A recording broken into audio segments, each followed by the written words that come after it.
শুভেচ্ছা। বিশিষ্ট সমাজকর্মী, লেখক, মানবিক পেশাজীবী এবং পরিবেশকর্মী মানিক ইসাহাক বিশ্বাসের এই ভিডিও উপস্থাপনায় স্বাগত। চমৎকার সব প্রবন্ধ লেখা এবং নিজস্ব ডেটা নির্ভর সিদ্ধান্ত নেওয়ার ক্ষেত্রে তার রয়েছে এক অনবদ্য দক্ষতা। আজ আমরা তার গবেষণার উপর ভিত্তি করে দক্ষিণ বাংলাদেশের জলবায়ু পরিবর্তন এবং এর প্রভাবগুলো বিশ্লেষণ করব। চলুন, কথা না বাড়িয়ে মূল আলোচনায় প্রবেশ করি আর দেখি কিভাবে প্রকৃতির একটি সাধারণ পরিবর্তন পুরো জনজীবনকে নাড়িয়ে দিচ্ছে। আমাদের প্রথম পর্ব, জলবায়ু সংকটের মূল হুমকি। আচ্ছা, এটা বেশ অবাক করার মতো ব্যাপার যে আজকের দিনে আমরা যত প্রাকৃতিক দুর্যোগ দেখছি তার প্রায় সবগুলোরই শেকড় লুকিয়ে আছে ওই বিশ্বব্যাপী জলবায়ু পরিবর্তনের ভেতরেই। মূল উৎস নথিতে কিন্তু ঠিক এই কথাটাই স্পষ্টভাবে বলা হয়েছে। এটা আসলে এমন একটা ফাউন্ডেশন বা অনুঘটক যার উপর দাঁড়িয়ে আছে বাকি সব সংকট। আর যে কোনো সমস্যার সমাধান খুঁজতে গেলে তো সবার আগে তার শিকড়টা কোথায় সেটা চেনা দরকার, তাই না? এটা কিন্তু মোটেও কোনো বিচ্ছিন্ন ঘটনা নয়, বরং একটা সামগ্রিক বৈশ্বিক পরিবর্তনেরই অংশ। তো এই জলবায়ু পরিবর্তনের সবচেয়ে বড় আর দৃশ্যমান লক্ষণটি আসলে কি? সেটা হল সমুদ্রপৃষ্ঠের উচ্চতা বৃদ্ধি পাওয়া।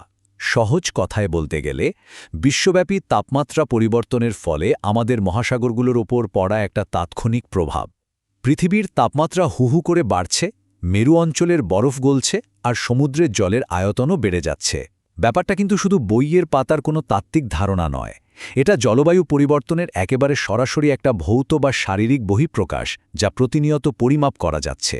এবার আসি দ্বিতীয় পর্বে, ধ্বংসের শৃঙ্খল। এখানে একটা চমৎকার কিন্তু একই সাথে বেশ ভয়ঙ্কর ডমিনো এফেক্ট বা চেইন রিয়াকশন দেখা যায়। সবকিছু শুরু হয় প্রথম ধাপ থেকে, অর্থাৎ সমুদ্রপৃষ্ঠের উচ্চতা বৃদ্ধি। জল যখন বাড়ে তখন তো আর সেটা স্থির থাকে না, তাই না? সেটা সোজা স্থলভাগের দিকে ধেয়ে আসে। আর তখনই শুরু হয় দ্বিতীয় ধাপ, ব্যাপক বন্যা। চারপাশে সবকিছু যখন বন্যার জলে তলিয়ে যায় তখন একেবারে অনিবার্যভাবেই চলে আসে তৃতীয় ধাপ, মানুষের বাস্তুচ্যুতি। জলবায়ুর একটা ভৌগোলিক পরিবর্তন কিভাবে শেষ পর্যন্ত মানবজাতির এক বিশাল পরিযানের কারণ হয়ে দাঁড়ায়, এটা তারই একটা নিখুঁত চিত্র। মূল তথ্যসূত্রের ঠিক এই ধারাবাহিকতাটি উল্লেখ করা হয়েছে। সমুদ্রপৃষ্ঠের উচ্চতা বৃদ্ধির ফলে আসলে ঠিক কি ঘটছে? প্রথমত, উপকূল প্লাবিত হচ্ছে। দ্বিতীয়ত, কৃষিজমি নষ্ট হচ্ছে। তৃতীয়ত, বসতভিটা হারিয়ে যাচ্ছে এবং সবশেষে মানুষ বাস্তুচ্যুত হচ্ছে। একটু গভীরভাবে চিন্তা করলেই বোঝা যায় পর্যায়ক্রমিক এই ধ্বংসলীলার তীব্রতা কতটা ভয়ঙ্কর। প্রথমে প্রকৃতি আক্রান্ত হচ্ছে, তারপর মানুষের বেঁচে থাকার একমাত্র অবলম্বন বা খাদ্য উৎপাদনের জায়গাটুকু শেষ হয়ে যাচ্ছে। এরপর মাথাগুজার শেষ আশ্রয়টুকুও জলের নিচে তলিয়ে যাচ্ছে। আর চূড়ান্ত পরিণতি হিসেবে মানুষ নিজেদের বাপদাদার ভিটেমাটি ছেড়ে অজানার উদ্দেশ্যে পাড়ি জমাতে বাধ্য হচ্ছে। আমাদের তৃতীয় এবং শেষ পর্ব, মানবিক মূল্য। এখানে মূলত দুটো ভিন্ন মাত্রার প্রভাবকে আমরা পাশাপাশি তুলনা করতে পারি। একদিকে রয়েছে পরিবেশগত প্রভাব, যেমন ধরুন প্লাবিত উপকূল আর নষ্ট হওয়া কৃষিজমি। এটা হলো মূলত ভৌত ধ্বংস। কিন্তু অন্যদিকে রয়েছে মানবিক প্রভাব, হারিয়ে যাওয়া বসতভিটা এবং বাস্তুচ্যুত জনগোষ্ঠী। একটা কৃষিজমি নষ্ট হওয়া মানে কি কেবল একটু মাটির ক্ষতি? একদমই না। এর মানে হলো একটা পরিবারের আয়ের উৎস চিরতরে বন্ধ হয়ে যাওয়া। একইভাবে একটা বসতভিটা হারিয়ে যাওয়া মানে কেবল কয়েকটা দেয়াল বা ছাদ ভেঙে পড়া নয়। এর মানে হলো প্রজন্ম থেকে প্রজন্মে গড়ে ওঠা স্মৃতি, শেকড় এবং সামাজিক বন্ধন পুরোপুরি নিশ্চিহ্ন হয়ে যাওয়া। পরিবেশের এই বিপর্যয় শেষ পর্যন্ত গভীর একটা ব্যক্তিগত ট্র্যাজেডিতে রূপ নেয়। মূল উৎসের একটা কথা এখানে বিশেষভাবে প্রাসঙ্গিক। মানুষ বাস্তুচ্যুত হচ্ছে। শব্দগুলো শুনতে হয়তো খুব সাধারণ লাগছে, কিন্তু এর পিছনের হাহাকার কতটা বিশাল তা বাইরে থেকে পুরোপুরি উপলব্ধি করা আসলেই কঠিন।